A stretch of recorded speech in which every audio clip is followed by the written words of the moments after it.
drivers keep on crashing, colliding into homes and stores. Every week, another thrashing leaves the building feeling sore.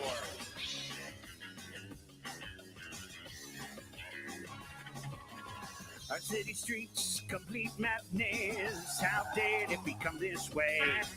I don't get all the confusion between the gas pedal and the brake.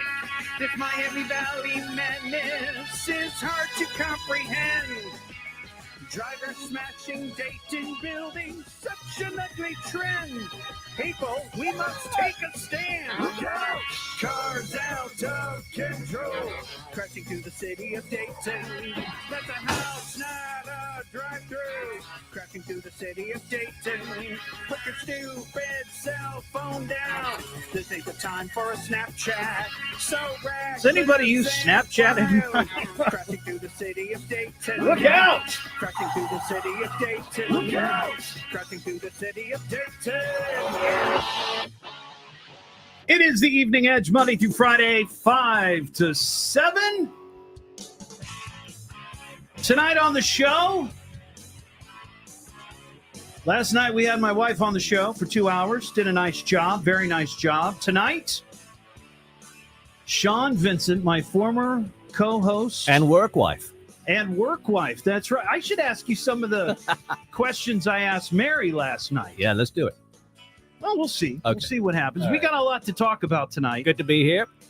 Yeah, thanks for coming in. If you missed the show last night, you can get the podcast and you can hear my wife and I co-host the show for a couple of hours. And the reason I've got Shaun on tonight, and I'm going to have guests throughout the week, we are doing maintenance here at WHIO Radio, and we don't have phone access. So here was the choice. It was either have guests come in or listen to me drone on for 2 hours. And I thought I'd rather have guests come in. I think everybody would. Yeah, I think exactly. So tonight on the show, we got Shaun Vincent. We're going to talk about a number of things. Obviously, cars crashing into buildings. We had 3 today. And Shaun, I know you listen to the show occasionally. Right. Last year, we had 157, a record-setting year for cars, vehicles of any kind. But we talked about this last time I was on the show. Well, it's an ongoing concern. now, the market size of Dayton is 60-something. But what about other markets? I've not really delved into that. Right. I'm just kind of riding this wave right now because whenever it happens, I am immediately sent messages and people text me.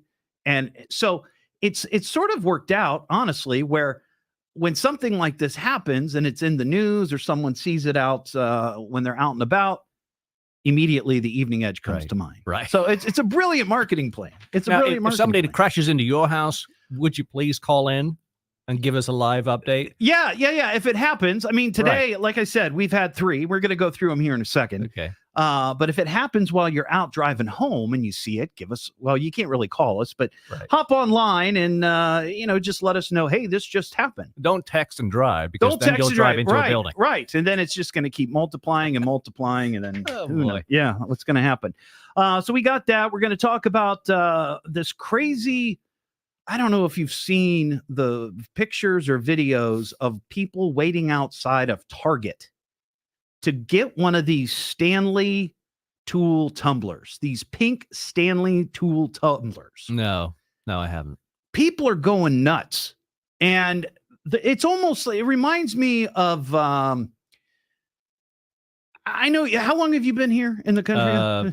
35 years. Do you remember, and I don't know if this was a big deal in Great Britain. Beanie Babies? Well, that's one of them. Right. But before that was Cabbage Patch Kids. I know what they are, but but people were fighting each other and trampling over each other. It was like a stampede through the store, like cows going for the trough. Wasn't there a movie with Sinbad and Arnold Schwarzenegger? They were like arguing over toys. It might have been. I'm not sure. I know what you're talking about. But that's what this is like. Yeah. It's like people are throwing down over these crazy tumblers. So we'll get to that. We'll get to that. And we have some news from the motherland. Like we used to do on our show back there on the X. Yeah. Yeah. I'm not going to call Mom though. No. How is Daphne She's doing great. 85. 85 years old. Yeah. Wow. She was That's over awesome. just before Christmas. Oh, nice. She's doing great. Very nice. Yep. Very nice. All right. So here are the and by the way, we're going to delve more into the whole cars into buildings thing on this Thursday. My friend Tim DeBusk is going to be here. He's the one that did the trophy for whoever guessed the correct number of cars. Okay. And we have a winner, and we're going to present them with a little keepsake at some point. Okay. But we're gonna delve into last year's numbers, and we're going to set up guidelines for 2024. Because last year I felt like it was a little all over the place. Like some we would include, others we wouldn't include, Right. and was there pictures or was there a news story? It was just a lot of, we were just adding stuff, and I just felt like it was a little unregulated. Okay.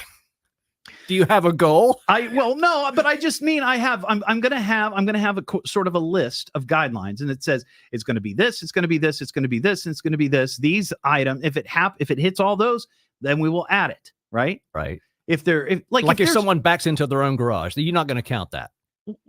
Well, there's See, this is the problem. This is the problem. This is because Mary did that. Right. My wife did that a week or so ago. But did you count it? No, we did not count it because she was backing out and just kind of hit the side. Well, but see, this is what I'm saying. Apples and oranges. How much damage was there? There was not much. Right. So there's a lot to go into that goes into this. Right. And let me tell you, when we started taking guesses from people as to how many there would be, the phones went berserk, and people were leveraging and trying to get, sending me private messages saying, "Hey, put me on for 150," or like, okay, people take this seriously. It's become, I dare say, Dayton's pastime. Wow. Yeah. All right. So here are the three stories from today. The first one happened early this morning in Dayton. Cops say a driver left the scene after crashing into a house at the 5000 block of Genesee Avenue. The vehicle struck the steps. There was no structural damage to the house, but we still count it because it's part of the house, part of the structure. So he left the vehicle there? They said the driver left the scene when officers arrived. So I'm assuming that, I don't, it doesn't say that he sped off. It just says he fled. So okay. I'm not sure. 100%. Stolen vehicle, maybe? It could have been. We don't know. They're investigating. It could have been a joyride. But no injuries were reported. Good. So that was number 6 for the year. Okay. Number 6. And then this morning in Huber Heights, and this was, I think this was maybe around 5-6 o'clock. I got a bunch of messages from people. Just happened. Huber Heights home was damaged after a vehicle crashed into the front door, and there was major damage. I posted it on my Facebook. You can see it. Huber Heights police say at the 6600 block of Harshmanville Road, car crashed into the building. Photos of the scene show damage to the home's front door. A big plastic bag was covering the front of the entrance. I saw broken bricks everywhere. Okay. Yeah. No real word on the amount of damage monetarily, or if there were any injuries. And then the 8th one, that was number 7. Number 8 happened this morning just after 10 a.m. in Greenville. One person suffered serious injuries after an SUV crashed through a hair salon in Greenville. It hit the Great Clips. Wow. On Wagner Avenue. And if you see the video, it's on WHIO.com. This SUV went completely through the salon and hit the back wall. Good grief. Yeah. And there was just, everything was scattered all over the place. The injured bystander was taken to Miami Valley Hospital. with serious injuries. Several other people were inside at the time, but suffered no serious injuries. Lucky. I've talked about this before. When I was the inaugural season of the Dayton Dragons, I remember it well. Yeah. I was the director of entertainment, Yeah. and this was before our offices were inside the ballpark. The stadium was not done yet. We were sort of on the catty corner. Now I think it's called Bricks. It's a sports bar, Okay. just a bar downtown. And that's where our building was. And we had a huge plate glass window in the front, which was the gift shop that people who were excited about the Dragons could come in and buy crap. Or our offices, my desk upstairs. One afternoon, we're just, doing our thing, and somebody comes right through that glass plate window. And at the time, that road was one way. And what had happened is they went the wrong way, saw traffic coming at them, and panicked and thought that instead of being in the road head on, it would be better to crash into the building. Well, so it's a frightening experience when you are in something like that. Right. Now, I was upstairs. I didn't see it. I only heard it. I heard the building shake. Right. But to be inside a salon, sitting there, hey, I'm just in here for a trim, minding your own business. But that thing just went straight through it. It didn't even try to stop. Right. And they probably didn't call ahead to get an appointment either. Right. Yeah. I want a perm. Right. I really, really need a perm. So there you go. We are up to 8 for the year on cars crashing into buildings. They're almost one a day. That's right. And the day, there's still 7 hours left, and it's really rainy out there and slippery. People probably have bald tires. Yep. So hopefully it won't happen again, but if it does, we are here. What am I listening to now? What is this? The Evening Edge with Todd Hollst. It's a radio show. It's entertainment. Spell it out. T-double-D. H-double-L. S-T. I can remember that. Locally grown, seriously funny. I'm puzzled by the whole thing. On WHIO. All right.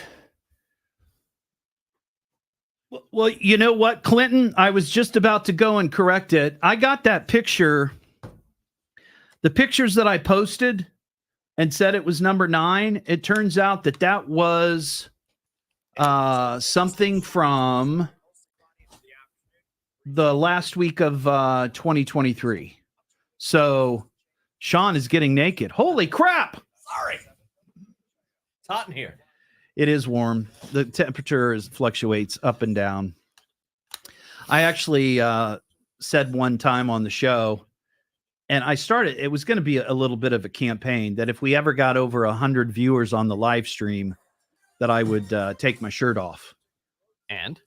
Well, we got up to about 89. Were you sweating at the time? I wasn't sweating. I was prepared. But then I don't think we were. When I got home and I told Mary what I had done, and she said, "Oh, you don't want to do that.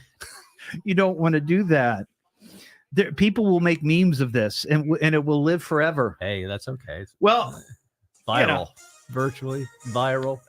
But anyway, so let's see. Let's say, hey Heather, how you doing? Hello, Kevin. Hello, Heather. Oh, there's a car into a building in Logan County today. What? Let's see what is going on. Let me find it. Hang tight. Maybe we just well,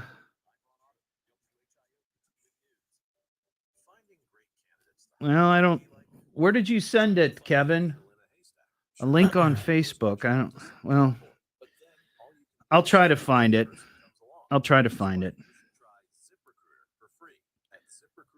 But I'm going to move that one to trash. The one that we thought was number 9, but was actually from last year. Susanna says, "Hey, Shaun and Todd, so cool you are back in the studio together." Yeah. Hi, Lana. She's listening in New Jersey. Hi, Lana. Robert. Yeah, we got that one. Oh my gosh, that was your dad's house in Huber? Was he awake? Was he in the by the front door? I hope not. Oh my gosh. I hope he's okay. Man, oh man. Do these happen usually earlier in the morning? Is there any statistics on that? Or is it any time of the day? Yeah, Generally, it's in the mornings, isn't it? Early, like 5, 6? it really varies, but a lot of times it does happen late at night or early in the morning, and lots of times it's drunk, people who are drunk. It sometimes happens early morning, not middle of the night, but 5, 6, 7, 8, because people are tired, or maybe they could be hungover. Traffic gets a little crazy, during rush hour. People are in a hurry. Oh man. So they're okay. Nobody injured. They're staying at a hotel, bricks thrown all over the living room. Good grief. Man, oh man. Now, where was the one? I'm trying to find who sent the Kevin, where did you send it? I'm trying to find it. You sent me a link on.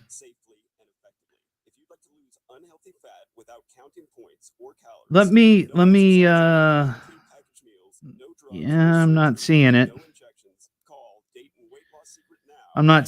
But I'll keep looking for it. Maybe you can send me the link. Just message it to me or something.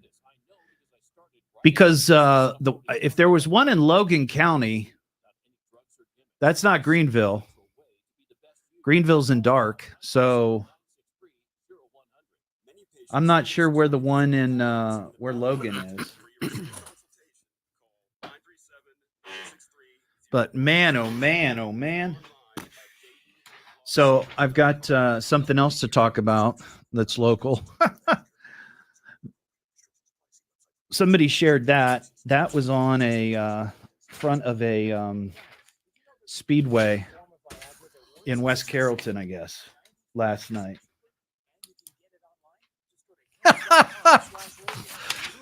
So my question is going to be quitting a job on the spot. Yeah. So we've all thought it. Yeah. It's the same medication still prescribed by a licensed medical provider. So yeah. Thank you. So we'll talk about that. Yeah, Logan's Pastor Banna, but that I know we've talked about Logan before. Is that where Bell Fountain is? I think Bell Fountain is in Logan, isn't it? Let's see. Bellefontaine, Ohio. Yeah. So yeah, that's part of it. So I'll bring that up. See, it's just and I've had some people, and I'm pretty sure they're joking. I'll save it. I'll save it.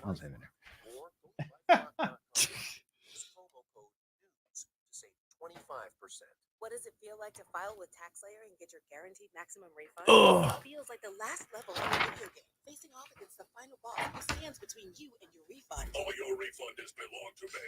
Using the power of TaxSlayer like a secret power up he doesn't see coming. Only the most tax confident can defeat me. Throwing your laptop at his and watching him crumble into a giant pile of shiny coin tax refunds. Not fair.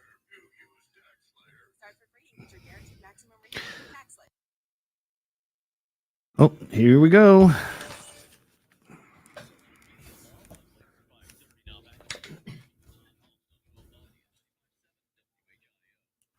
ain't gonna want to miss this.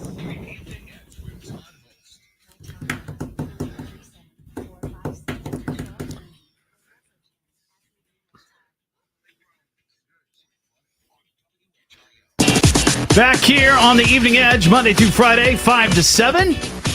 In the studio with me, my former morning show co-host at the X, The Edge, back in the late 90s, Shaun Vincent. Hello.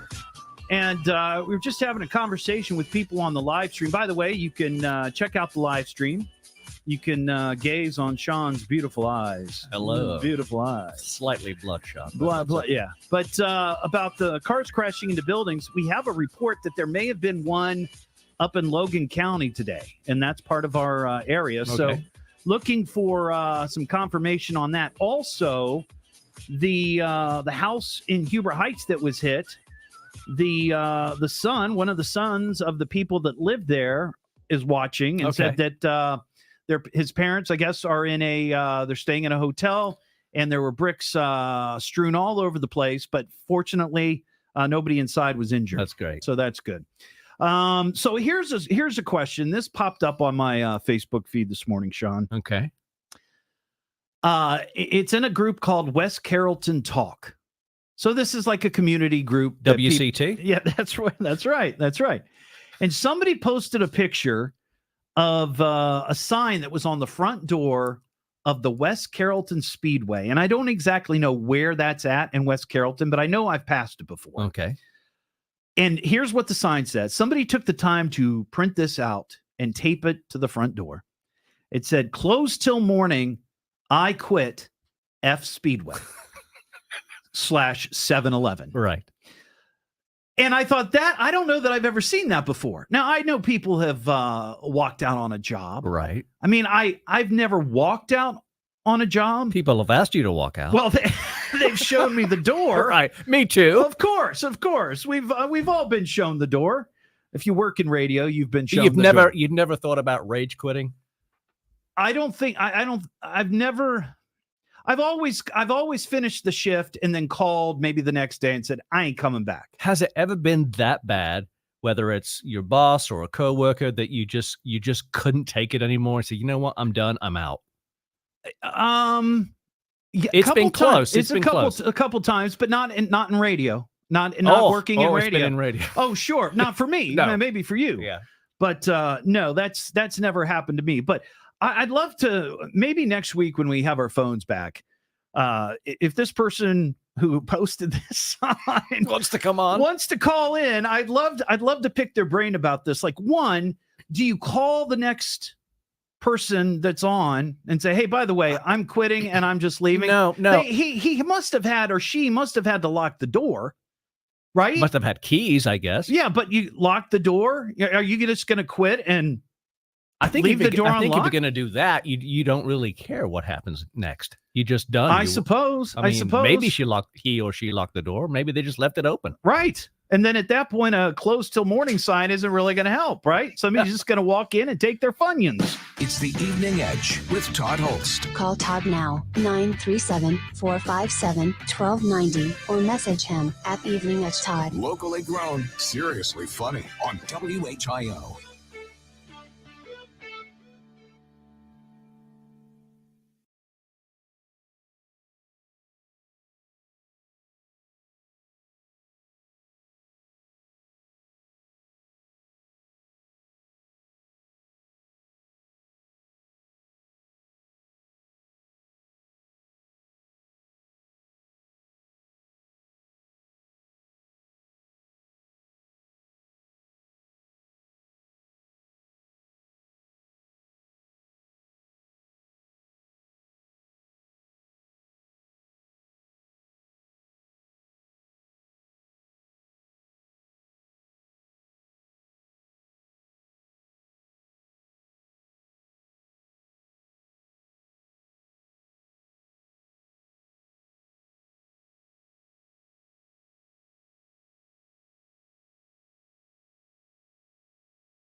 All right. So there's the question. Have you ever just walked out of a job? Just like dropped your mop or dropped your smock, dropped your keys, and Dropped said, the I'm toolbox? out of here? Yeah. I really don't think that I've always called. I remember quitting. I got a great story. I remember quitting a job at the Kmart on Indian Ripple. I have a story. They hired me, and this is so funny. This is true. When I applied for the job at the Kmart, and one of the things that I said that I wanted to do, or what I would like to do, and they said that they would let me do this. I swear this is true. I said, I'm in broadcasting school. I would like to do the blue light special announcements over the intercom. Oh, that'd be great. Oh, yeah, that'd be great. That'd be great. That'd be great. I was there a week and a half, and all I did was run the cash register. They wouldn't let me near the microphone. So we get to the day after Thanksgiving. Busiest shopping day. Yeah, sure. And I am just like, they told me I could do the blue light specials and make the announcements in the store. And they wouldn't let me do it after they told me I would. So I called in and I said, well, and even then, tough negotiator. Sure.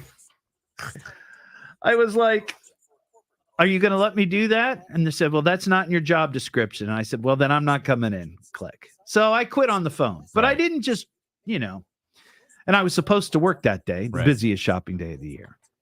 So that's one. And then there was another time I was working out at down on I think Austin Boulevard. There used to be an indoor soccer court there. And the people who owned the Dayton Dynamo, if you remember the Dayton Dynamo, yeah, that was before your time, before you were here in Dayton. We used to have a little professional indoor soccer team. And the people who owned that soccer barn, they owned the Dynamo. But anyway, the worst managed place ever. And I was in there a couple of weekends, and I was trying to manage all these games coming in. The person who was in charge of the building was one of their former players. So let's just say he was more interested in playing and doing other stuff. So there was nobody running the concession stand. So I had to go and do that a couple of times. They didn't schedule anybody. They would schedule one referee to referee like 6 games. And like, yeah. And these refs were like, I'm done. I can't do anymore. Right. And a couple of times I had to go out and referee. It was just, they weren't full games. They were like 30 minutes. They were kids games. So it wasn't like adults or anything, but they were probably, 2 30-minute halves or something like that. But, and I called in and quit on that one too. We're coming back. Hang tight.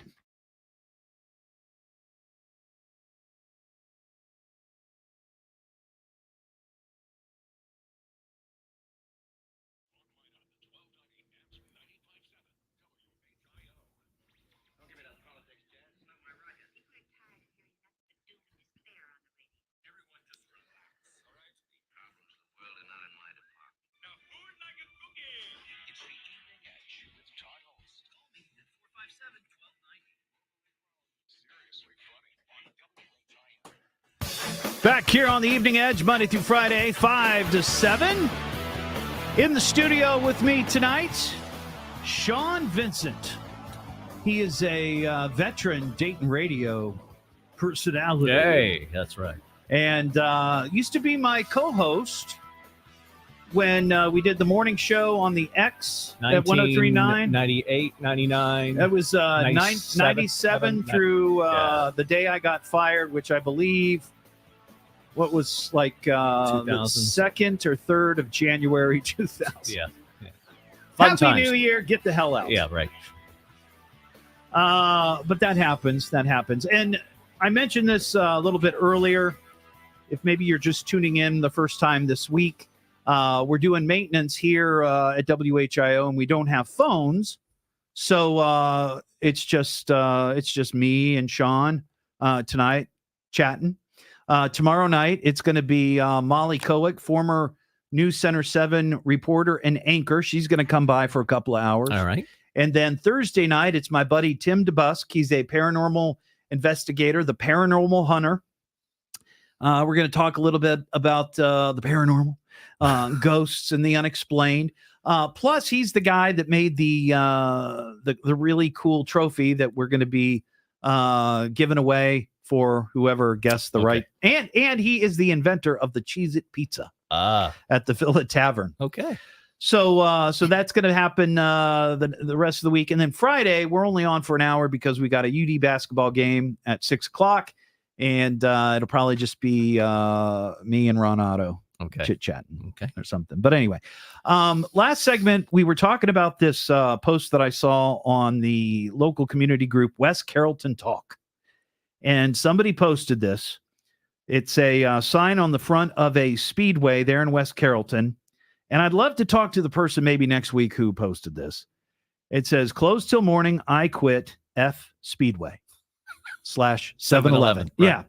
So clearly somebody was at their end of the rope with the Slurpee machine and said, I've had it. I'm done with this place. And we were just discussing offline with the folks on the live stream.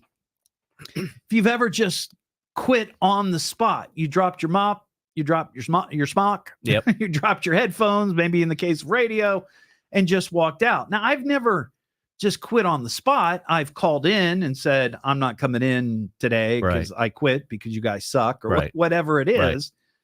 But I've never just walked out. I've been fired and walked out, but well, I did. What now? Where did you? Now bear in mind, I was very young. Right. You can leave school when you're 16 in England, and it was my very first job after leaving school. Okay.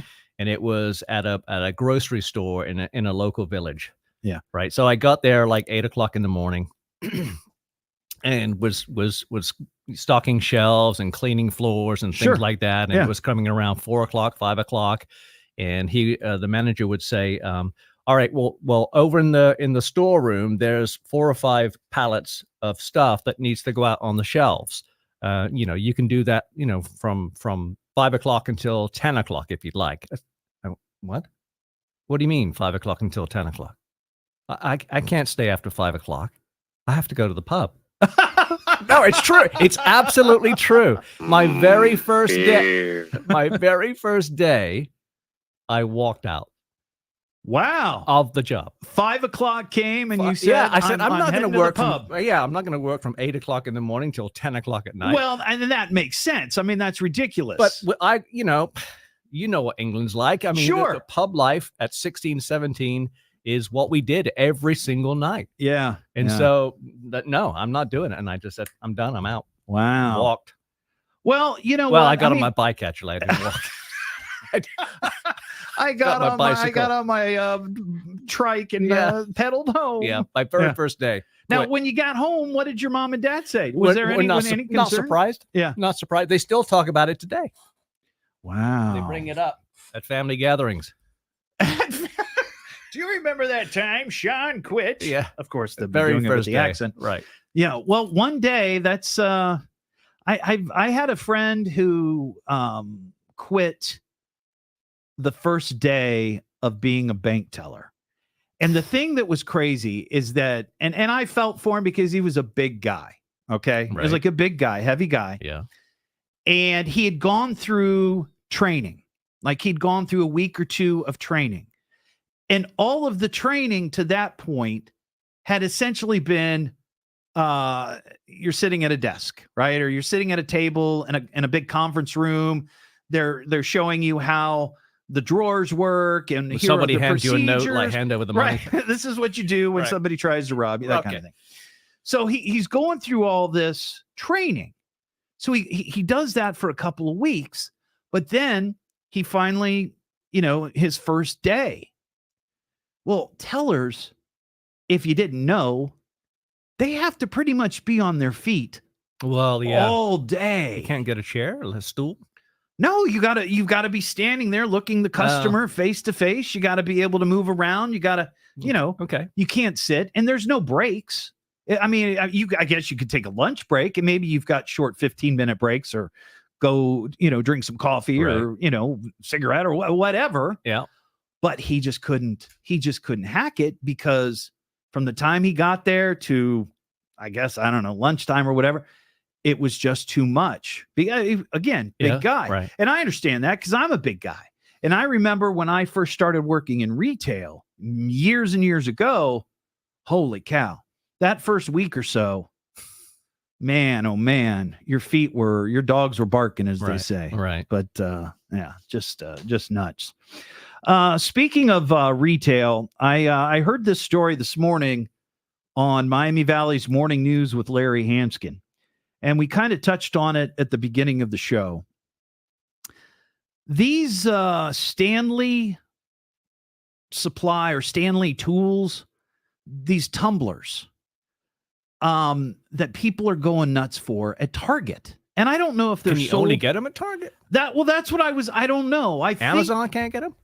I don't think they can. They deliver them right to your door, I don't think they can. I think it's an exclusive thing that Target has. Maybe somebody else watching the live stream knows. All right.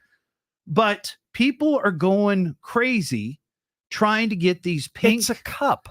Well, it's a beaker. It's a tumbler. It's a big, and it's like a Yeti.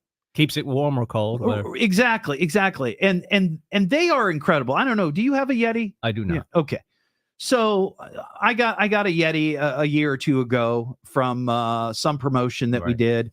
Actually, I just got one recently from the good folks at Roosters. They gave me one. Okay. These Yetis, and I think the Stanley tumbler is of the same quality, right? You're right. They will keep anything hot or anything cold. My wife told me that she saw this video on I don't know, TikTok, or maybe it was a news story, where somebody had one of these tumblers in their car filled with iced tea. Yeah. And it might have been a Tesla. I can't remember. She said it was a Tesla. But anyway, the car started on fire somehow. I did see that story. Yeah. And the car just was incinerated. But there was still ice in the tumbler. Right. So I understand why people love these things, right? I mean, you think about the old water bottles that we used to have. It wouldn't keep anything cold for very long. But people are going nuts for these tumblers. So I thought, and what Larry was talking about this morning is that Target employees are busting other Target employees who are trying to hide the new pink Stanley tumbler from customers. Oh my gosh. And here's what I think they're doing. When I saw that and heard that, I immediately went to eBay because I wanted to see what people are selling these 2024 Starbucks Stanley Cup holiday tumblers. Is Starbucks? I guess. Are they part of it? Well, it could be because Starbucks is in a lot of Targets. True. So maybe that's I think that is that's the connection. So here's one rare Stanley 40-ounce tumbler. Can I guess? Travel quencher, hot pink, pre-owned. Oh, yeah. Can I guess? How much do you think for a pre-owned tumbler? Tumbler? Yeah. $275. Well, they go up that high. This one in particular, I'm just looking at it at 95. But again, pre-owned. There's one. Here's one for 109. But then we go deeper into it, right? We go deeper into the eBay listings, and there's hundreds of them. 550. No. 498 plus $22.45 shipping. Here's one for 500. And if you really go deep enough, I don't know what kind of idiot. 10 grand. I'm not kidding. Right there. Look at it. What does it say? Oh, sorry. That's okay. Yeah. $10,000. Yeah. Do they at least throw in free shipping? They do. Well, see, there you go. I guess it might be worth it. I got a used water bottle. That's right, with the Cincinnati Reds logo on it. Yeah. But I just, this is one of those things where people just start losing their minds and they get all excited about it. And there's no rhyme or reason for it. Kudos to the marketing department, though. Yeah. Because they've created this pandemonia about these pink tumblers. Is it just the pink ones, or is it any? No, it's just the pink ones and their limited edition. Oh. So that must be what it is. So I hope that you haven't wasted your time waiting out in line at a Target and racing to the tumbler section like a pack of hyenas, because I can think of, and I don't know how much they go for regular price, maybe $50. Maybe. Yeah.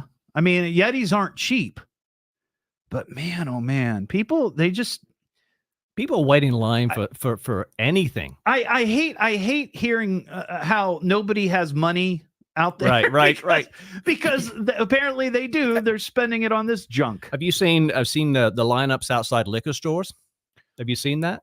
Well, sometimes, yeah. It depends on when they have like a certain rare bourbon that's only available for a certain time. Yeah. It's like 9 a.m. and there's people lined up outside the liquor store. So what is it that bad? Yeah, I guess it might be.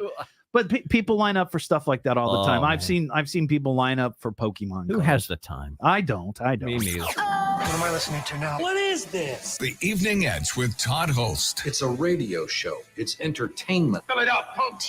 Double D. H.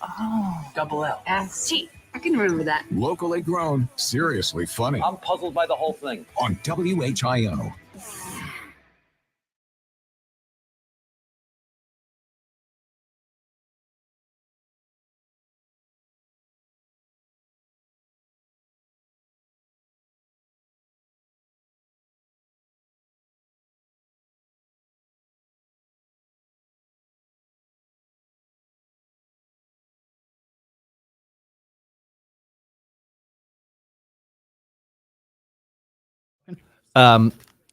So Sean's talking about this liquor store that he's aware of in Westchester. In Westchester, and they line up literally from 9 o'clock all the way around the building. I guess it doesn't open until 10 or 10:30 maybe.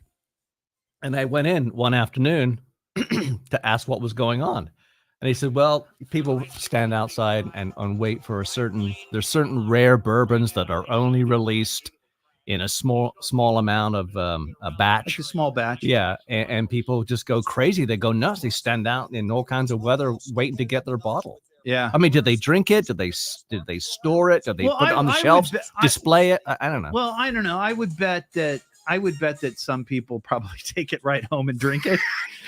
But a lot of people, like I went. They resell it. They might. I mean, this past May, my wife and I met some friends of ours from Atlanta down in Kentucky and went on the Bourbon Trail tour. Yeah. And went to a bunch of different distilleries. And my friend, Bill, who lives down there, has really gotten into bourbons. Yeah.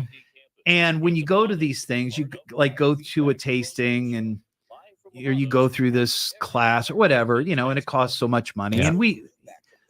But I'm not a bourbon drinker, generally. Right. So he was like, well, I'm going to buy this one and then you buy this one and then I'll buy it from you. And then Mary will buy that one and I'll buy that from, right. Because he wanted all these different kinds. But why of couldn't he buy them all together? Because there was a limited. They limit bottle? you. I think it's either maybe 1 or 2 bottles per person. Maybe it was one bottle. Yeah. The one place that we went into in particular, and they but these were like $60-$70 bottles. I'm of, sure of they bourbon, go up from there. And I think there were 1 or 2 that were over 100. Oh yeah. So, but he didn't just take them back to the hotel, Yeah, I'm sure he has a bar at home. He's got a bar at home, a big, a thing, and a liquor cabinet that I'm familiar with. Sure. When I would go visit, but that's where he'd keep them. And the problem for me with you've talked about this before. I have talked about this before. The problem for you is if it's your I'm a binge if drinker. Your liquor cabinet at home is full, it won't be full for very long. That's right. That's right. So you have to have a little bit of discipline, willpower, whatever you want to call it. Well, I have none. Right. So. Fair enough. I've known you all along. Yeah, I mean, zero. We've known each other for what? We met in, and I know that 97. you and I we fought about this last time you were on when you came to Dayton. I thought it was 97, November 97, but it was probably a little bit before that. It was before that because I was at Edgefest 97. That was Kay's choice. You were. And that I remember it because I wore a black ribbon because Princess Diana had just died. And here's how I remember, because and I'm trying to remember when we moved, but you started working at The Edge when I was there doing the morning show with Sandy Collins. And you were doing, I think, nights. Yep. And our studios were over that restaurant that's down there. Yeah. And then at some point, I want to say in 97, we moved across the street. Yep. I don't know when we moved across the street. I know it was probably sometime in the spring or summer because we had a big open house. We had a tuxedo affair. Right. Down there on 5th Street in the Wiley's building. But I remember you being in the building there above the restaurant. Yeah. And that would have been not for very long. Probably not. But I remember having I've got a picture of you and me in one of the production studios. And I know that it was well, I can back it up. I can give us more of a date timeline, because you started doing the morning show with me in June of 97. Mm-hmm. Because Sandy went to WLQT. And you and I had sort of become buds, right? As much as we could, working different day shifts, But so by June, you had started on the morning show. Sandy left, and they put you on with me, right? And that happened in the building, the Wiley's building. Yes, correct. So that would have been sometime between the beginning of the year and June. So of 97. Of 97. Yep. Right. Hang on, here we come.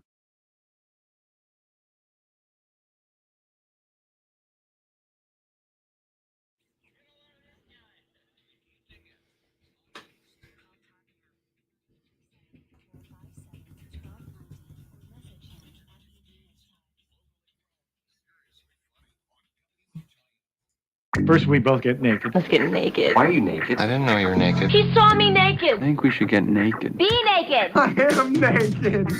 Well, we've got some naked news. All right. Shaun, this is a feature I do from time to time when someone makes the headlines. Can you do it naked?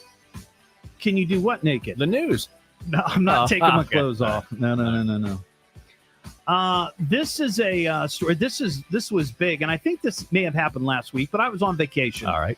And I didn't bring it up last night when my wife Mary was here. But this happened down in a little town called Leeds, Alabama. And there's video of it floating around. Okay. Apparently, a guy with his family in the car, okay? All right. Pulls into a parking lot of a Bass Pro Shop and then crashes his car into like a utility pole. All right. Intentionally. Okay. Crashes his car into a utility pool. He then takes off his clothes, runs into the Bass Pro Shop. Now, I've never been into a Bass Pro Shop. They're huge. They're huge. Yeah. I've been into a Cabela's, but I've never been but I've never been into a Bass Pro Shop, and it's very important to distinguish. Okay. Because I don't know if the Cabela's has a giant aquarium inside. I don't think so. This guy apparently took his clothes off, and did a cannonball into the store's aquarium.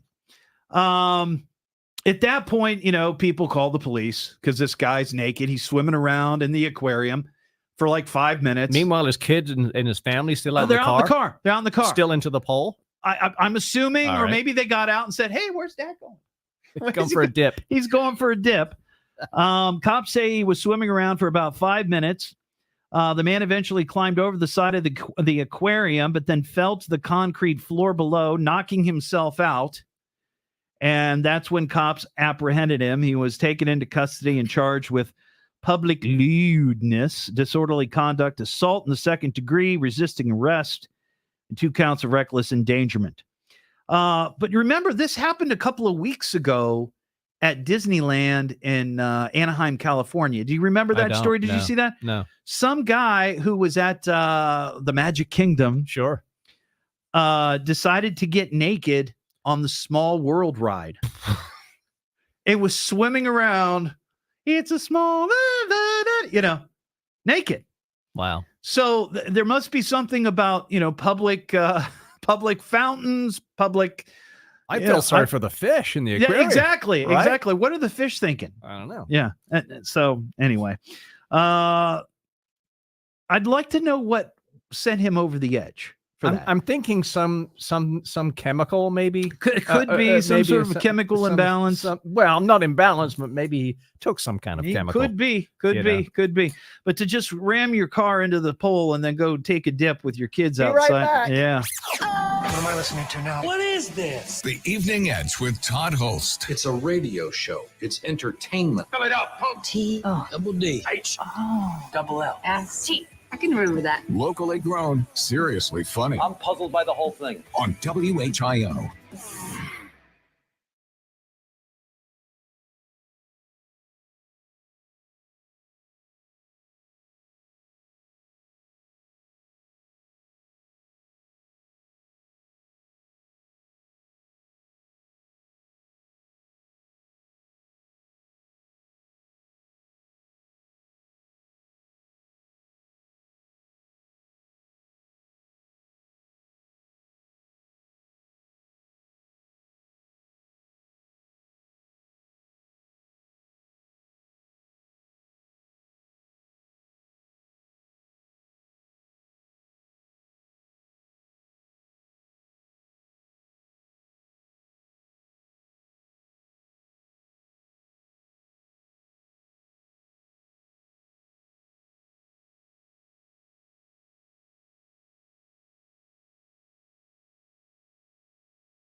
Story that we'll talk about off the air. Okay. So we've got another naked news story, and I'll just share this with the people on the on the stream. We How many should is there? officially play our song. we both here. get naked. Let's get naked. Why are you naked? I didn't know you were naked. He saw me I naked. think we should get naked. Be naked. I am naked. All right, so this particular naked news story takes place in Rochelle Park, New Jersey. So they arrested a guy, 30-year-old guy.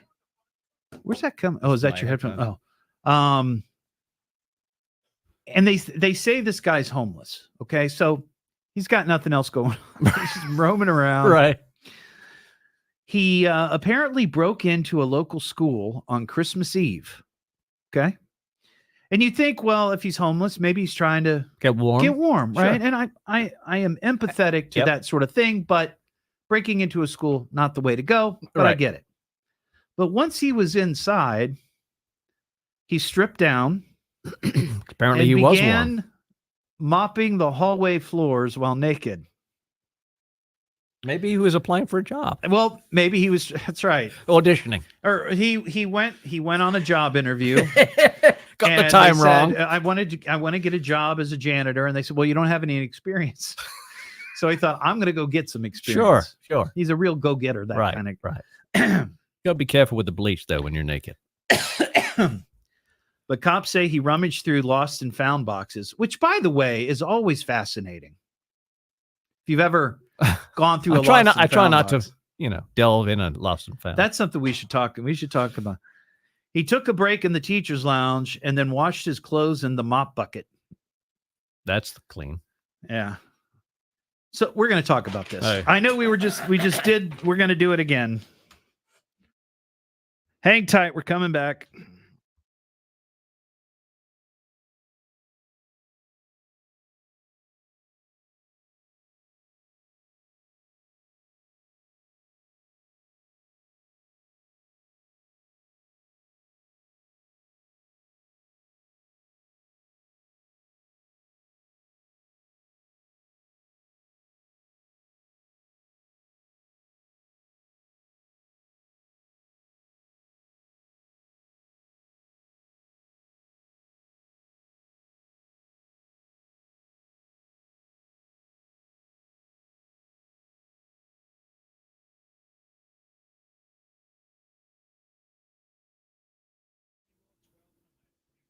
Oh. 12 degrees is a low. No, thank you.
I don't wear a mask for the same reason I don't wear underwear. Things gotta breathe.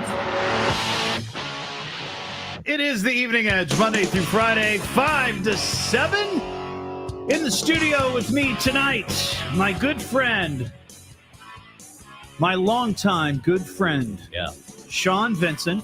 We used to do a morning show together at the Edge, and then the X at 103.9 back in the late 90s until I was unceremoniously fired.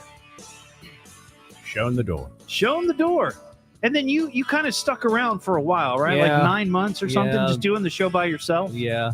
And kind of lost interest and then left. Yeah. And then came back. That's right. 2001. Yep.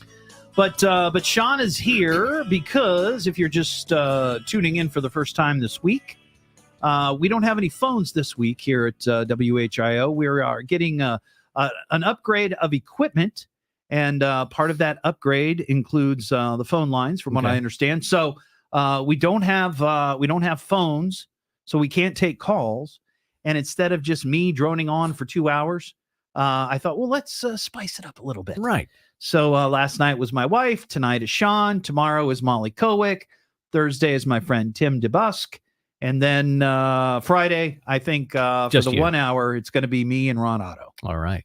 So, and you know what? Ron filled in for me the week of Christmas one day, and he did a great job. He was fantastic. So, we'll be fine. Yeah. We'll be fine. But Shaun, you live near Waynesville, right? You kind of like out in yes. Right. Yep. Okay. And would you say it's kind of a rural area? Definitely. Yeah. Do you have do you keep chickens? Yes. You do. Yes. You do keep chickens. Yes. Now, do you keep track of your chickens, or do you just let them roam free like people let their cats roam free? Well, they're in a pen. They're in a coop and a pen. So yes, essentially we keep track of. We don't let them go willy nilly. You just because don't. we have coyotes. And raccoons and stuff like that. There was a video that not only was very popular here in Dayton a week or two ago on WHIO.com, but Dayton has made national news. I actually caught wind of the story on MSN. Okay. Right. It was a story on MSN. It had kind of gone, national. And it shows a body cam video of Dayton police responding to a report of a chicken chasing people. Now, I've never kept chickens. We when Mary and I lived in Xenia, we had a neighbor who kept chickens. Right. And from time to time, not only would the chickens come into our yard and feed, which it didn't really bother me that much because they're just chickens. Yeah, they take care of the grubs and the worms and the Right. But then sometimes they would drop their chicken poop. Sure. Right. Yeah. And we had dogs. So when we would take the dogs out to do their business, by the way, leashed, right, we'd have to sort of bob and weave between the chicken poop. Right. So that was annoying. The other thing was that from time to time, I would find eggs in my backyard. Right. But I thought that the chickens generally would lay their eggs in the coop. But at this particular house, the chickens... Well, they free range. Obviously, they were just roaming everywhere. Free range. When I think of free range, I think of, kind of like where you live out there, a rural area, a big farm. They just go wherever they want to go. Not South Monroe Street, not in the neighborhood. Right. Not with traffic zooming by. Maybe it just popped up on her. Just got to lay it right there. I guess. But the question was then, I remember talking about it when I discovered it, like, well, do I get to keep the egg? Yes. Because it's in my yard. Yeah. Finders keepers. Well, this chicken chasing people happened on Virginia Avenue in Dayton on New Year's Day. You're saying the chicken was aggressive? Police said they received a call that the chicken named Virginia, and this happened on Virginia Avenue, was chasing multiple people. So this chicken, some sort of attitude. Now, It doesn't say, it just says chicken. Doesn't say if it was a rooster, because roosters can be. They can be. So chickens can be mean also, but when we got our chickens, we got them as chicks, so we raised them. So they were very familiar with being around humans. So they're domesticated as much as a chicken could be domesticated. You could pick them up and pet them and stuff. Now, do you ever let them in your house? No. Well, chicken poop for one. Well, right. And don't they sometimes carry salmonella? Yeah. So you got to be careful, especially with little ones. Right. Yep. The body cam showed Dayton police trying to wrangle the animal through a yard as the chicken tries to evade them. After about a minute or two of chasing, the chicken was secured by cops. The animal was unharmed and no injuries were reported. Imagine if you taste it, you'd have fried chicken. Well, see that, and that's the other question that I had. You get to keep the egg, right? If it drops it in your yard. What if you have signs that says, no trespassing, keep your damn chickens out of my yard? If it comes into your yard, I don't know. Do you get to keep it? Do you get to turn it into a fryer? I mean, I don't. Generally, egg-laying chickens are not edible that much. Really? Not much meat on. No, they're not. They're layers. Okay. Yeah, see, I don't know much about that. Right. I don't know much about the chickens. Meat chickens, and then there's egg chickens. I got you. All right. We last segment we did some naked news, right? And I thought. And I had two naked stories. I had the one about the guy jumping into the aquarium at the Bass Pro Shop in Alabama. And I got a second one, and I was just going to hold off on this, but we started talking about it during the break with the live stream, and I thought this is good. I gotta talk about this. So we'll go ahead and play that because we both get naked. There might be people who didn't hear our naked news. All right, last segment. Me naked. I think we should get naked. Be naked. I am naked. All right. Well, this happened in Rochelle Park, New Jersey, and it happened on Christmas Eve.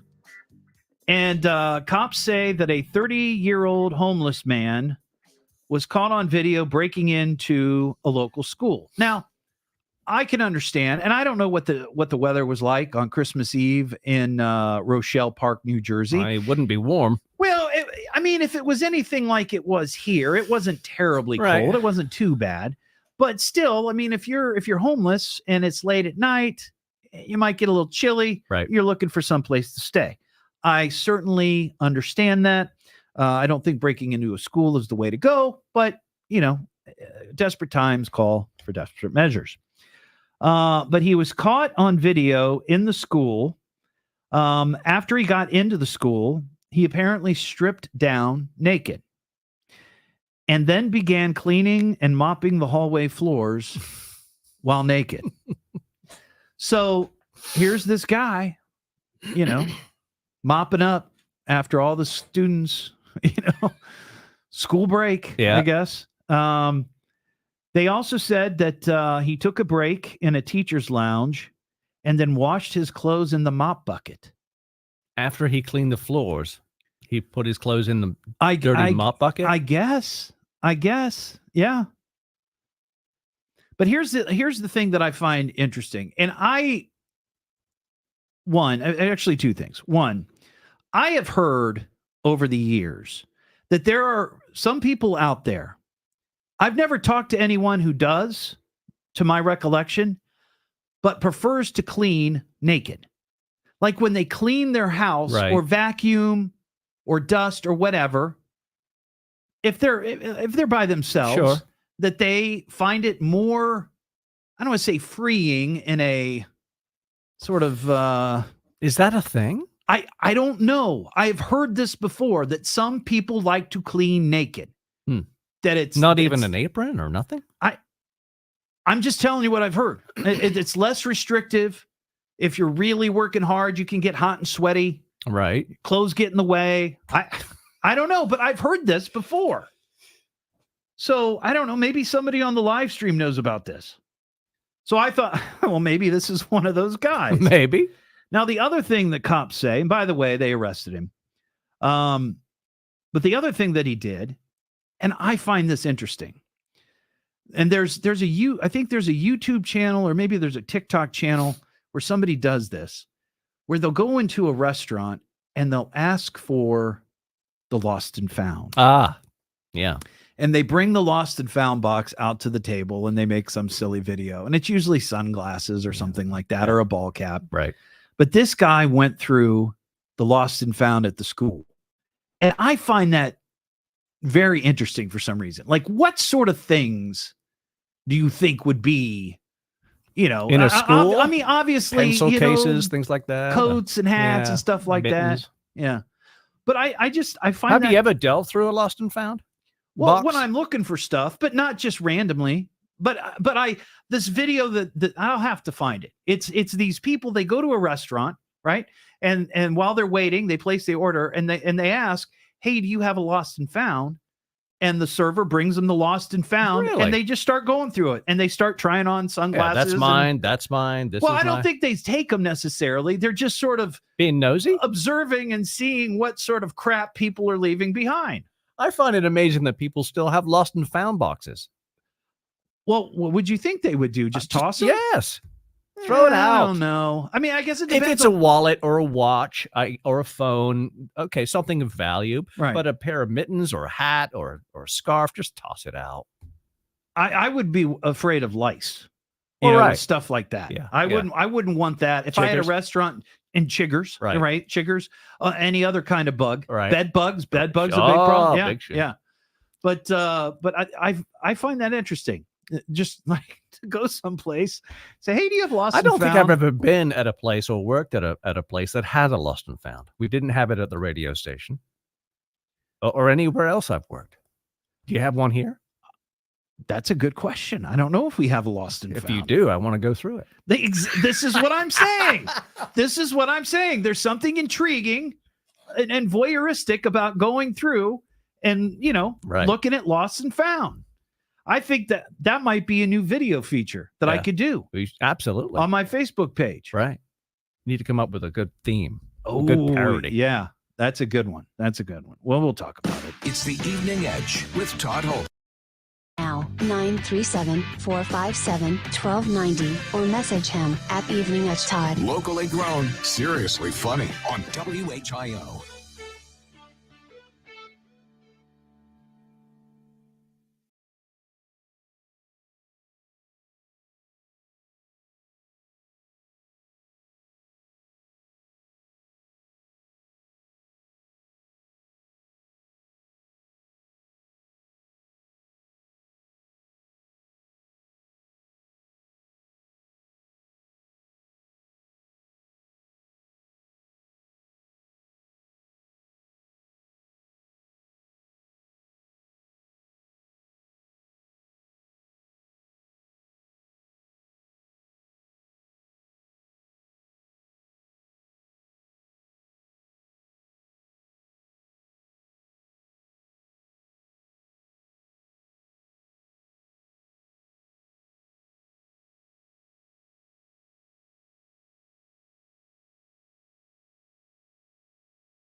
All right. Somebody sent me a message. Let's see, it was Steven. And he sent me a picture of one of those old classic Stanley thermoses. Check that out. Yeah, that's what I saw on the Instagram meme. $250 firm. I know what I got. Now, here's the thing. If this is like an original, and like these things were just massive. I mean, they were huge and heavy. Every person who had a blue collar 9-to-5, they carried one of these, and it would keep your coffee hot all day long, or your soup, or whatever it was. To me, now I wouldn't pay $250, but if I had that kind of money, I would spend $250 on a vintage, for a giant. On a vintage thermos, right? A vintage giant thermos. Yeah. $250 or anything more than $50 on a little tumbler? Pink thing? A pink tumbler? No. And here's what's going to happen next, because my wife is a crafter, okay? And she wouldn't do this, but there will be people that do. They will go out, they will find pink tumblers. Mm-hmm. Or somebody will start making them that look like these Stanley tumblers, and they have already. I'm sure. They'll just start putting the name, put the logo right on the front, right, and sell them, and it's just nuts. People, the crap that people spend their money on. Yeah, when people have no money, right? They just don't. So, anyway, are you a big Amazon guy? Brittany is, but Yeah. I'm not. I mean, I'll scroll it once in a while if I'm looking. I actually need to buy some winter boots, so I was looking at it today, but I can't tell you the last time I looked on there. Because I got a story about returns, like returning stuff to Amazon, and not just Amazon, but anywhere, especially stuff you buy online, where you don't try it on first. A lot of companies have started adding fees, like restocking fees. Yeah. Even Amazon is if you you can, there's a thing that they do, try before you buy. Like a pair of shoes, for example. Yeah. If you get them, you try them on, you don't like them or they don't fit, you send it back. They can't resell those. Sure they can. They can sell them as used. How can they do that? They're technically used. You've been on someone's foot. Well, I don't know. I think you could make that argument that would happen at a shoe store too. I mean, you could go in and try on a shoe, and walk around on it for 2 minutes, and you say, this isn't comfortable, and they put it back in the box and they put it back in the storeroom, and the next person comes in. I think Amazon have so much money that they wouldn't bother to. They would just put it out to Ross Dress for Less, or you know what I mean? I don't know. Send it out. That's an interesting question, because for Christmas, Mary asked for like a laser hair remover. So I bought it, and then I should talk about this. Let me save it. Okay. Let me save it. Write it down.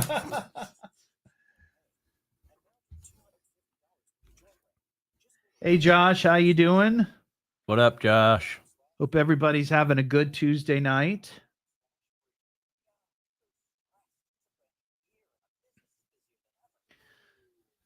So this is gonna probably be a short segment because we went a little long there, but I will.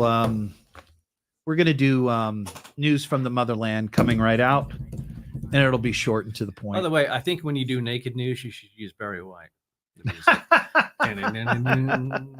Like we used to do. Let's see, what's the one that I do? Where's the wild? Do I have the wild thing? Oh.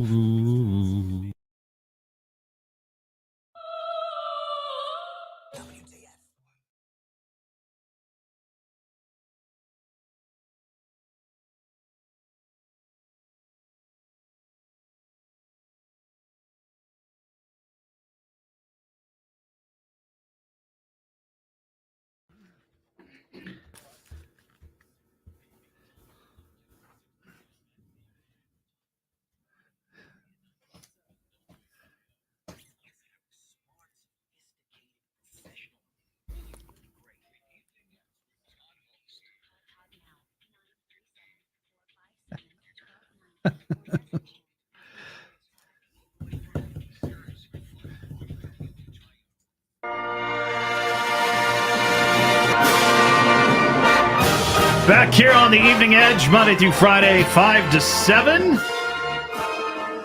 As a courtesy and tribute to my in-studio co-host tonight, Shaun Vincent, who is from England. Born and raised. Moved to the United States at the age of 25. We do have some news from the Motherland. Now, Shaun, see, you, when did you come here to the United States? 1989. So you missed out on the whole Spice Girls craze over there in I wouldn't Great say Britain. I missed out. To be honest, you were fine. Let's just say I was aware of the Spice Girls. Okay, I know what they're about. Right. So I don't know if anybody else saw this, but the Spice Girls are getting their own set of 15 stamps from the Royal Mail. Mm. They're putting the Spice Girls on stamps. So we go from Queen Elizabeth II right to Ginger Spice. Exactly. I don't. Yeah. It's the first time Royal Mail has dedicated an entire stamp issue to a female pop group. The Spice Girls said they never could have dreamed that this was going to happen when they first formed. Well, of course not. How would you think? Right.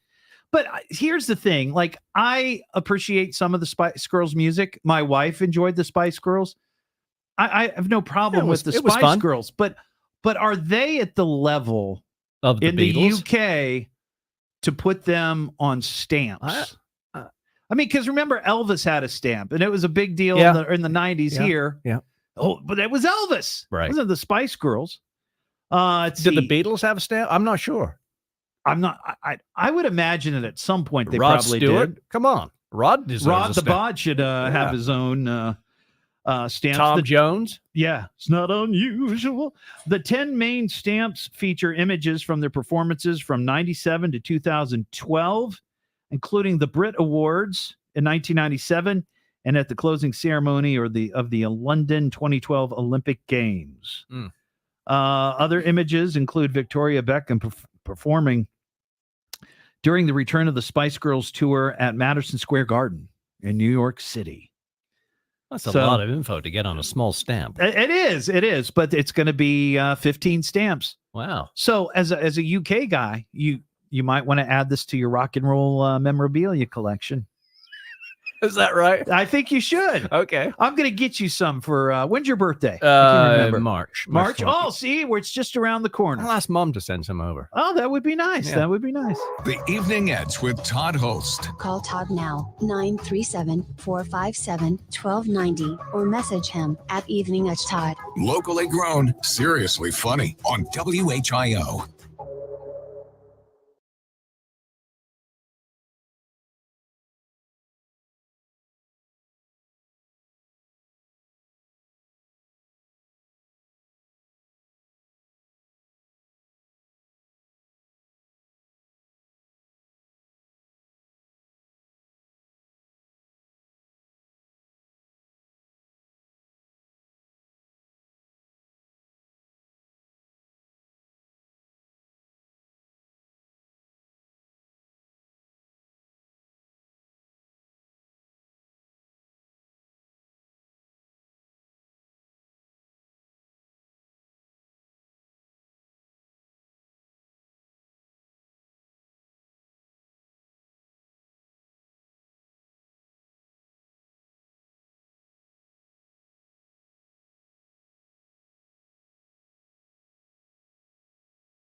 The themes that I find on Spotify, TV theme, they're all covers. They're generic. Yeah. Yeah, they're generic covers.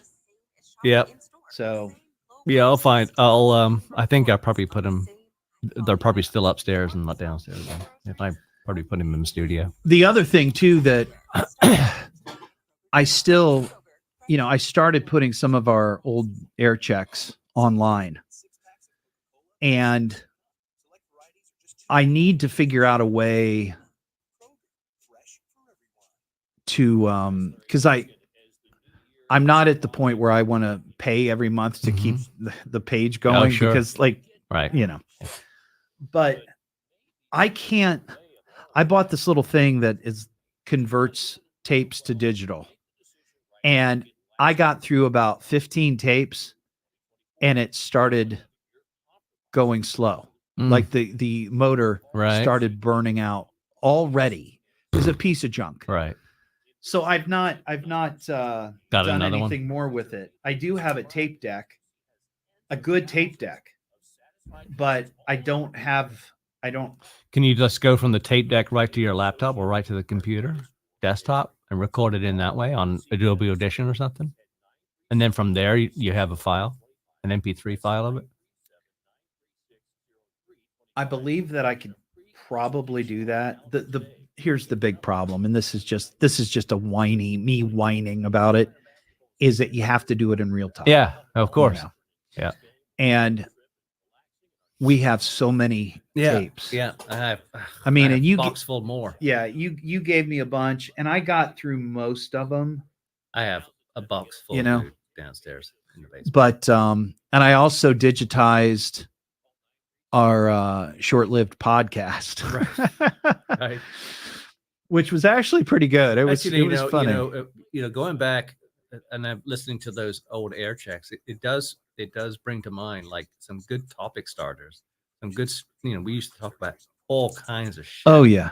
And maybe you could use some of it, maybe not, just put, Yeah. I mean, it's all, I remember listening to them and remembering the conversations, or, I don't remember necessarily all the details, but we used to fucking send Vinny out and Pop-Tarts.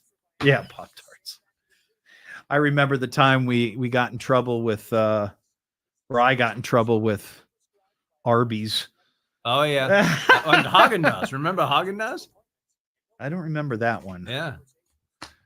I remember that. I remember getting in trouble with the folks at the Phrase. Yeah, we got in trouble with Haagen-Dazs for calling them. Oh. I don't remember that. Yeah. And then here we go. Coming back.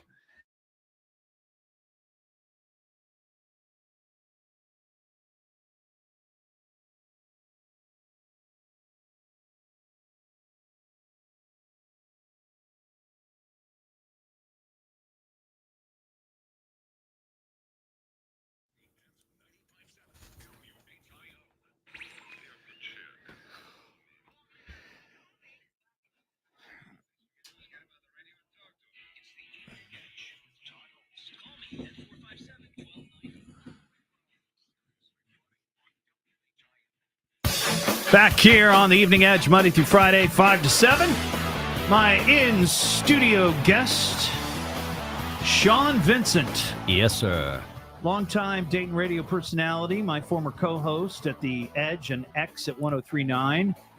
Back in the day, just off the air, we were talking about some of the things that we got in trouble for.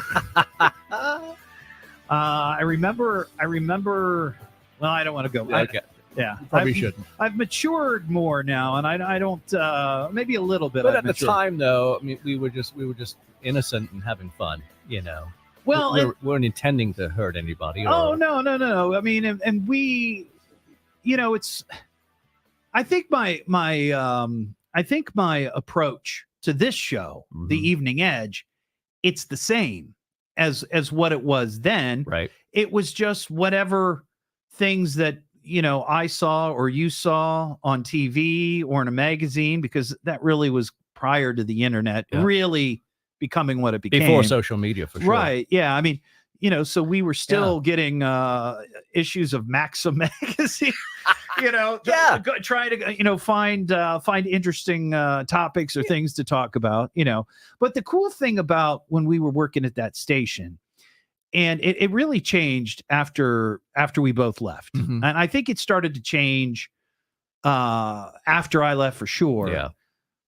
Was it at the time, it was kind of what they called a pop alternative station where you could hear Dave Matthews, you could hear the Smashing Pumpkins, you could hear Green Day, you could hear Jewel, Sarah McLachlan, so it wasn't like the harder alternative that it became. Right. And I remember the X-Fest shows out at UD Arena. Yep. And they were always, I wouldn't say that they were like family friendly, but they weren't like, we didn't have strippers there. Right. We didn't. We asked. Well, maybe backstage, never but got not. them. Right. But it was more there. I remember seeing families. It wasn't so serious. It was more fun. It was more of a coming together of people that loved music, loved what the radio station did and stood for, and had a great time at X-Fest. And then it became. Well, it's not violent. It became more aggressive, I guess. It was. The music that they were playing became a little more aggressive. Yeah. And that's fine. I understand radio stations change directions all the time. So it's not a criticism of the direction they went. They felt like they needed to go that direction, whatever. But the feeling of the station at the time when I was there, when you were there, was much, much different, right? It wasn't, we didn't have strippers on the morning show. We didn't. Right. But that's something that they started doing, right? Or the things that they were talking about were just a little heavier, if you will, and I have felt for a long time that if somebody brought that radio format back, where it was the pop alternative, where it was what we talked about, bare naked ladies, and that it would be popular. Yeah, I think it would, but I don't know. We reminisce. Gin Blossoms, Sure. right? Let me ask you this: Are you an online shopper? Yes, I'd say so. Are you? Yeah, yeah. I'm more of an old school eBayer kind of. Really? I still do the I do the eBay. What do you look for? Macari. What do you look for? Usually, it's like soccer shirts and t-shirts. And jogging pants, stuff like that. I gotcha. Nothing special. Well, my wife and I are both big Amazon shoppers. Oh, my wife is during the fourth quarter because of Christmas. Yep. So we always sign up for Amazon Prime like in October, right? Yep. And we have it through the end of the year.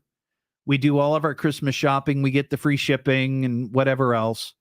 And then after we mail back all the crap that we didn't like, didn't fit, whatever, we cancel it. Well, there's been a change in a lot of online shopping, and I'm sure some people have encountered this. You canceled it because you didn't want to pay. Is it $99 or something a year? Well, we didn't want to pay. See what happens when you sign up for Amazon Prime television, right? Okay. Yeah. You get Amazon Prime shipping. Okay. So we decided that we didn't want to have that particular streaming service. Okay, gotcha. Because we've got like Disney and Paramount and all this other stuff. But at Christmas time we do because we get the free shipping. Good shows on Amazon Prime. It's not bad, but we just kind of narrowed it down. Said this is what we watch. But a lot of these online places, they've started charging for returns. Now, I've heard this over the years, like some places will try to charge a restocking fee.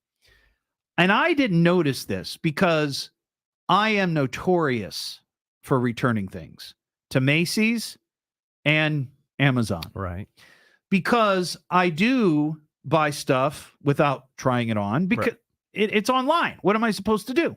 Now, somebody like you, what do you wear? Like a large shirt? Large or extra large? Yep. You can pretty much go to any store anywhere and look at your larges and extra larges, and they would fit you. Yeah. Right. Yeah. Your side, you're like a normal size guy.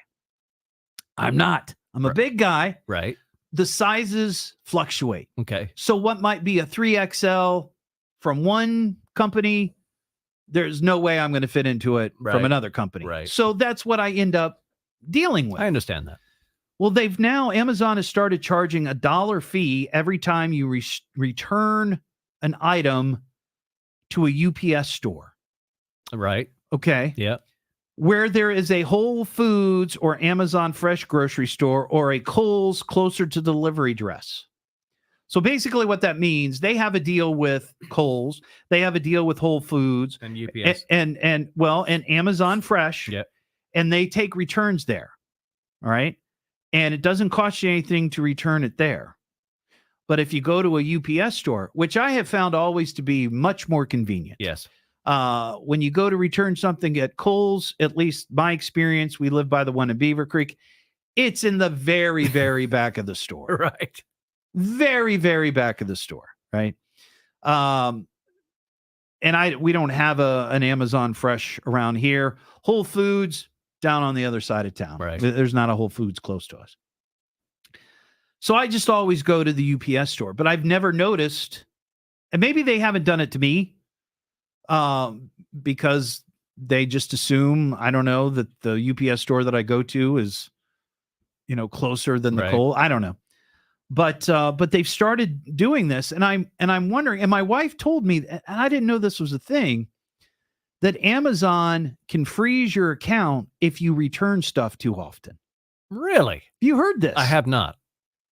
And I thought, well, wait a second, you're an online service. You have to understand that stuff comes in. Not going to fit all the time. It's not always going to fit. So you need to be able to send it back. Right. Now, you said that you were looking for some boots. Yeah, I was looking for some winter boots. And, there's a try before you buy, and I understand that. But after you try them on, you don't like the way they fit or the way they look, and you want to send it back. When Amazon gets it back, can they resell it as new? See, because it's technically not new. Because it's been on someone's foot or on your legs or a shirt, whatever. But to me, and I think that they can sell it. You weren't so sure because we talked about this off air. But to me, that's no different than going into a shoe store and saying, "Hey, I like those Nikes. Let me give them a try." So the guy or gal goes into the back. They bring them out. They put them on your foot. You sit down, they put your foot on that, thing, and they put them on your foot, and you walk around for a few minutes, and you say, this isn't for me. And then they put them back in the box, and they put them back, and they sell them to the next guy. Mm. I don't think that that's technically used. Sending something back. I guess it might depend on what it is. Yeah. Underwear and bras and things like that. I don't think, well, would you want? No, I wouldn't. I wouldn't want that. I wouldn't want that. But you're right. I mean, because they've got so much money, they just probably just they put it out to like the Ross Dress for Less or TJ Maxx or something like that. Right. And they get them out of there. Burlington Coat Factory. Absolutely. Yeah. Something that happened over Christmas, I thought this was interesting, just to show you how much money they have and they don't care. Right. My wife, Mary, asked for a laser hair remover. Okay. Yeah. She's blonde and her hair is very, very fine. Okay. And she wanted to get one of these things. So she put it on her list and I bought it. Okay. And I told her, I said, "Hey, I bought the stuff on your list." She goes, "Oh, great. Did you use the coupon?" I'm like, "Oh crap, I didn't." Right. And it was substantial. It was like 25% off or whatever it was. So I thought, okay, this is what I'm gonna do. I'm gonna cancel that order, right? And then I'm gonna reorder it and use the coupon. And then I thought I will do that. Well, I didn't cancel it in time. Mm. So we end up with one and another one shows up and I'm like, well, we're going to have to mail one back, return it. It wouldn't let us return it for whatever reason. And I don't know if hygiene product. Well, it could be. But I mean, it wasn't used. It wasn't out of the plastic. It Nobody was still sealed in the box. Yeah. So Mary calls Amazon and explains the situation. And they said, "Oh, we'll just take it off. We'll just credit your account. Yeah. Keep it. No big. Keep it. That has happened before. Keep it." And it was like $80. Yeah. It was like an $80 thing. They don't care. So now I get to take the hair off my back. Yeah. And she gets to take the hair off her legs. Maybe we'll do that one night on the show. Yes, no. What am I listening to now? What is this? The Evening Edge with Todd Hollst. It's a radio show. It's entertainment. Spell it out. T. Double D. H. Oh. Double L. S. T. I can remember that. Locally grown, seriously funny. I'm puzzled by the whole thing. On WHIO.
And Tom, Tom, what were you again? The Evening Edge with Todd Hollst. Call Todd now, 937-457-1290, or message him at Evening Edge Todd. Locally grown, seriously funny on WHIO. Back here on the Evening Edge, Monday through Friday, 5 to 7. Shaun, thank you so much for being my guest tonight. It's always fun. I love coming. And helping me bridge the gap for 2 hours. Yeah. But I think the engineers, they're in the master control. Will we have phones maybe tomorrow? Any thoughts? Maybe? Are they nodding? Nobody's taking responsibility or credit otherwise. But we'll see. We'll see. But fingers crossed. Yeah, but they kicked butt. They got it. They got the studio done. Awesome. So very, very cool. Very cool. But yes, thank you so much for coming in and being on the show. And yes, it's always a good time to reconnect. I think I might know. I'm trying to think if I think I only know one or two other people longer that I've worked in radio with. Jeff. Oh, you're not on. No, sorry. I'm sorry. Okay. I've had it from you tonight. Okay. Jeff, of course. Yeah, and Kent Voss, who used to work here. Yeah. Oh, and Jason. Jason, that's right. Jason introduced me on Z93 all those years ago. Yeah. So long time friendship. Yeah, long time friends. We'll have you back for sure. Absolutely. For sure. Love it.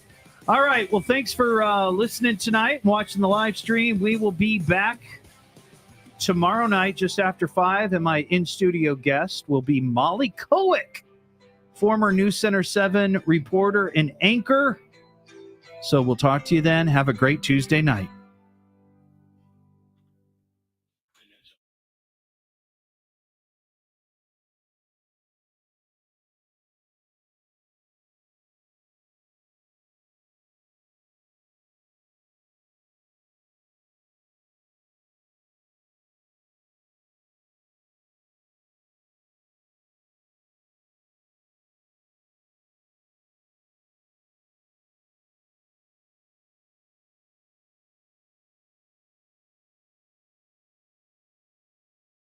Quick. Thanks for watching, everybody. Have a great night. We'll see you tomorrow. Be safe.